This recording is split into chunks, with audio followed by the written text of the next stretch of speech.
What is going on, YouTube people? Cards and Comics here today. We are 1 week away from Fanatics Fest. This time next week, I will already be inside, posting this video on Friday afternoon. Walking the show floor, taking this thing in. Something I have quite frankly been asking for, a Comic Con version of sports cards, and this is kind of what I had in mind. There are some definite hiccups going in, at least that I'm kind of just seeing from afar. We'll see how things sort things out in the next week or so. But overall, I'm excited to see what this situation is all about. And I think that's where a lot of people sit with this.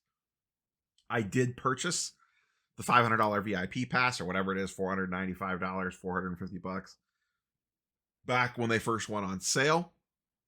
I did apply for a media badge, but they never got back to me. So for everyone in the comment section that likes to accuse me of being a fanatic shill or a sellout or whatever, they didn't even return my email on a media badge. So I will be attending this just like everybody else, filming content, so on and so forth next week. If there are certain things or what type of content that you would like to see from this event, fire that away in the comments down below and I will see what I could do. Vlogging is definitely not my strong suit, but this is lining up kind of about how I thought it would go. There are some things I'm a little disappointed in. We're sitting a week away from the show, and you could definitely tell this feels like their first time through this. For reference, I have attended 4 nationals now, 2 New York Comic Cons, a Gen Con, and like 3 Heroes Cons.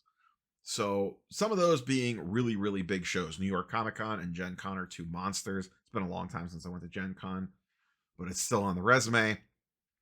And I definitely get the vibe that they are still throwing things together last minute, which is, I'm going to expect some bumps and bruises. And I think anyone attending this should expect things not to run 100% smoothly. It's their first time through with this. I think, quite honestly, their biggest struggle is kind of how this thing fell on the calendar. Everyone I've talked to and everything I've heard was basically this was the date that they had to take if they wanted the Javits Center. And the Javits Center is an absolutely awesome building. I've been in there twice for conventions, a third time later this year. I'll be back in New York City for Comic-Con in October. Gorgeous building right on the river. It's massive. They are not using the full scope of the building. It looks like they're using most of, if not all, the main floor and then the basement for the theater.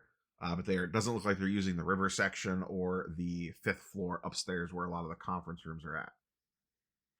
So this is going to be still a pretty big show. The main floor of Javits is still pretty large.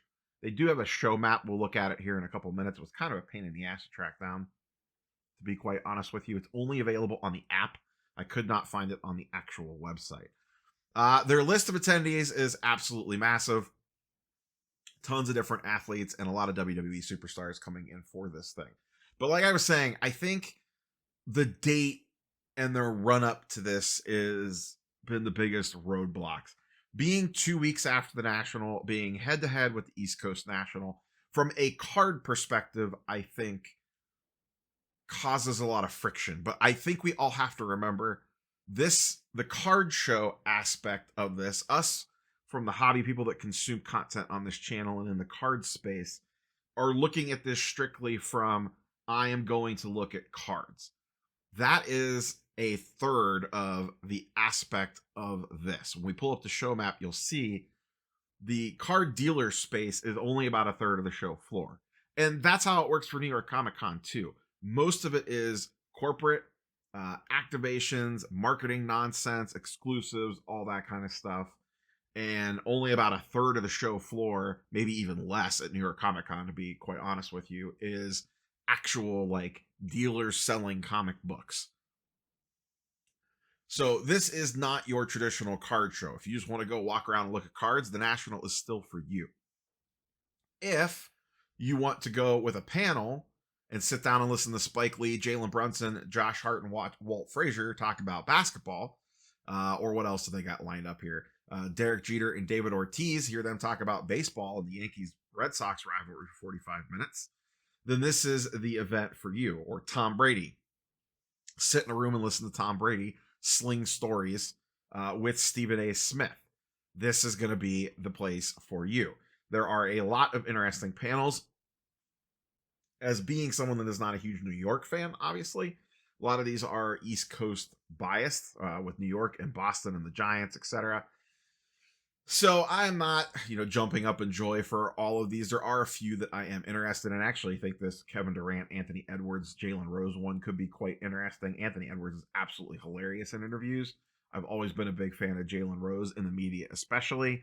And Kevin Durant's Kevin Durant. So that could be an intriguing one. The other really entertaining one, and when I say entertaining loosely, I don't know if I'll actually be there for this. I might be heading home on Sunday. The Jake Paul, Mike Tyson press conference for their upcoming Netflix fight is going to be at this event. So that's kind of intriguing. But it feels like this entire event has been kind of rushed. As I mentioned, they were kind of a beholden to that date because it was the only thing that was open to get in that door. But like I said, we are still sitting 2 weeks out. And right before I hit record on this, they are still announcing exclusives. They just announced this. This is another, prior to this, they had launched these big Apple refractors or whatever that they're going to do in a limited run of Topps Chrome boxes, which will probably be an absolute mess to try to get. We'll see. But they've also just now announced that there is going to be an additional insert swinging for the stars in these, and some of them will be numbered. I think they said there's one per hobby box and 25 per. I don't know if they are all numbered or not.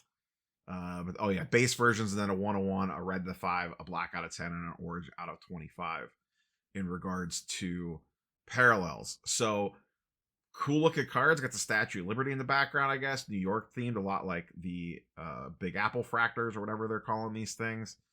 And then they're also doing this Travis Scott Cactus Jack. This is me showing my age, barely knowing who Travis Scott is and having no idea who Cactus Jack is.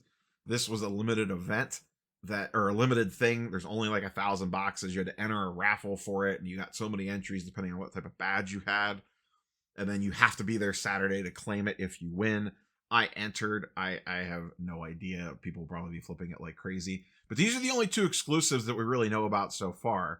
This Cactus Jack set and these basically special Topps Chrome baseball boxes. So it's Topps Chrome, but it's loaded up with inserts special to this event. You're still seeing things announced. Like I saw they just announced the other day that like the UFC Octagon's going to be there. Definitely the vibe that they are still throwing this thing together a week and a half out. I know personally, and this is kind of just, I guess my biggest concern heading into this show is I am a VIP ticket holder. I got my badge already. Beyond that, I have no real details how any of this stuff is going to work in regards to being a air quote VIP badge holder.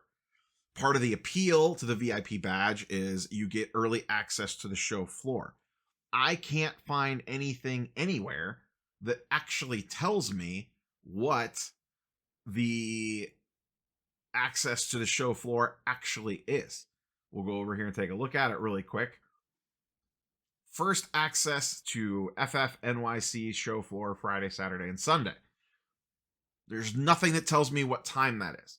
The show runs from 10 a.m. to 4 p.m. all 3 days. But what's VIP access? Is it 9:30? Is it 9? There's nothing on the back of the badge. There's nothing on the actual website itself. Skip the line access to Topps exclusive product drops. As of right now, the only Topps exclusive product drop is this. Now, there could be something in the next week or so, but these would be things that if you had more time, you would know these well in advance. We're now a week away and we're still announcing con exclusives. The idea of the con exclusives is to entice people to get them to go to the show, because con exclusives on the Comic-Con side of things are a big appeal for attending these shows.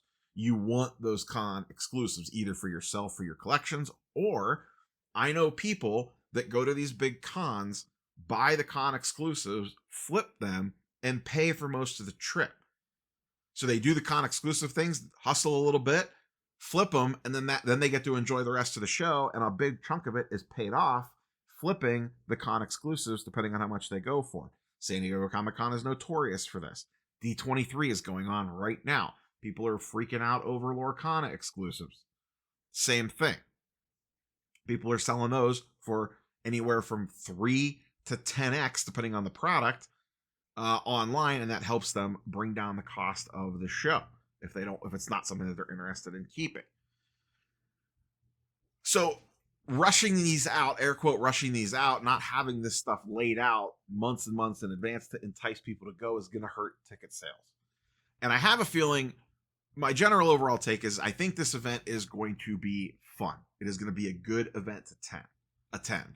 I have a feeling attendance is going to be disappointing. I've seen them running sales everywhere. I've heard of them doing offers through hobby shops. They recently ran a sale through PSA where you got like X percentage off if you were a PSA Collectors Club member. I've seen all sorts of things to try to sell tickets to this thing. Makes me believe that their attendance numbers are not where they want them to be. And I think they know that going in. Ruben said in interviews that they are losing money on this event. Pretty much no matter what happens, this is going to be a lost leader, but it's basically a test case for it.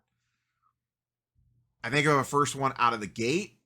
I'm liking what I'm seeing generally. I just have some concerns about some last minute details that I would have liked to see locked in earlier than, a week from now, less than a week from now. I'm going to be walking into those doors and kind of still have a lot of unknowns on how this stuff is going to work.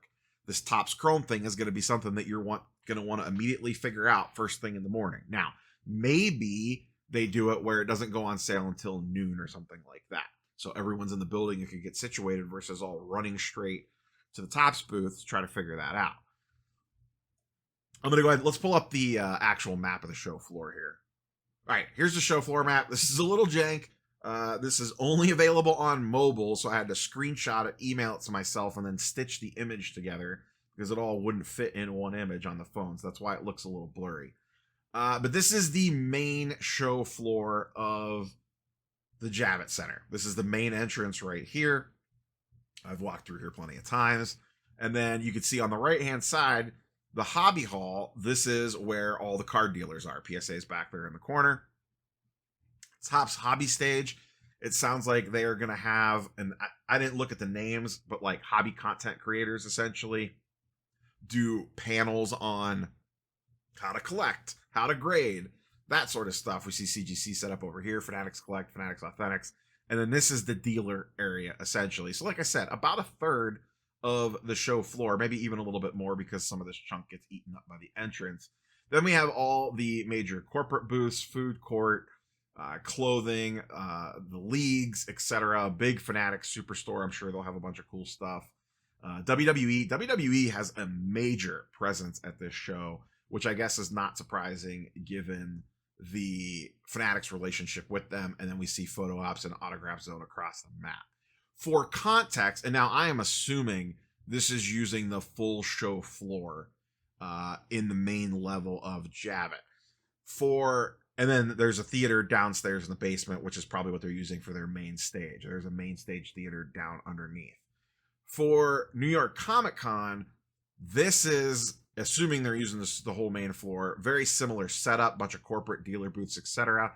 But then there is also a full basement. They use the basement, the theater they use for big panels, and then they also have an area basically right underneath this area here, like on one floor down underneath, which has where they do a large chunk of the autographs and photo ops. A lot of the big time signers that get massive lines, they put over in this section.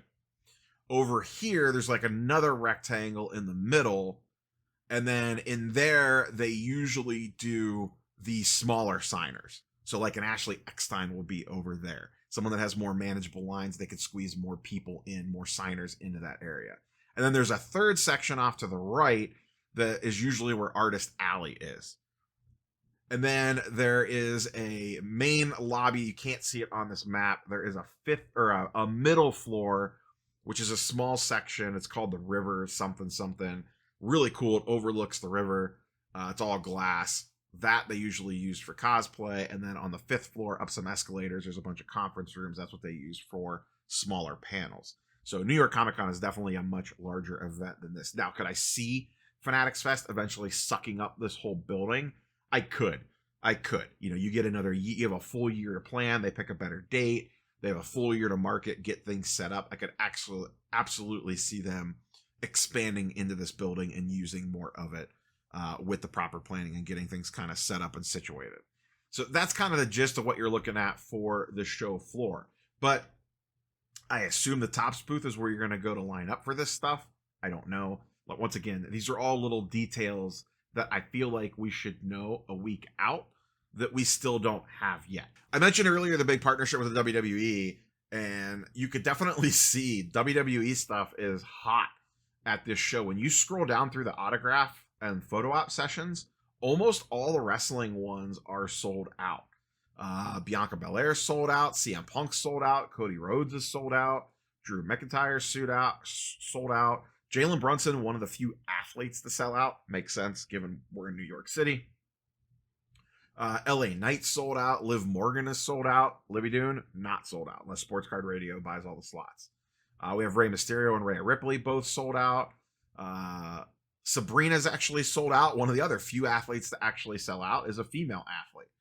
The Miz is sold out and Tiffany Stratton sold out, but you could see everybody else pretty much has slots still available. So it's interesting to see the women and the wrestlers are the ones that are selling out for autograph and photo op opportunities. So we'll see how this thing all shakes out. Overall, I think from an attendee perspective, it's going to be a good time. I'm sure there's going to be some hiccups. From a dealer perspective, if I was setting up at this show, I would probably say you're probably going to take it on the chin, and this is potentially going to be a marketing loss for you. It's kind of one of those things they're probably going to have to do, whether they want to do it or not. It's expensive. It's $3,000, over $3,000 for a table for 3 days, plus room and board is not cheap in New York City. Most of the hotels around there, you're looking at between $350 to $550 a night, depending on where you're staying. If you're staying right there around the center and you want to be able to walk to it, pretty expensive. Food also pretty expensive, but it's New York City. It's a fun time. So we'll see how this event comes out. Like I said, curious for your thoughts in regards to what you want to see content-wise out of this thing. Given that this is the first one, kind of what you want to see from the show floor, living vicariously through my camera lens. And we'll see how this thing all shakes out.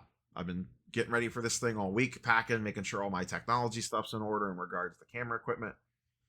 But should be a fun time. If you're attending, let me know. Hopefully we can cross paths on the show floor, say hello. Other than that, catch you boys and girls on the next one. PC video tomorrow. So I know I said that was going to be the next one out. We're actually going to do that one tomorrow. I wanted to do this one here.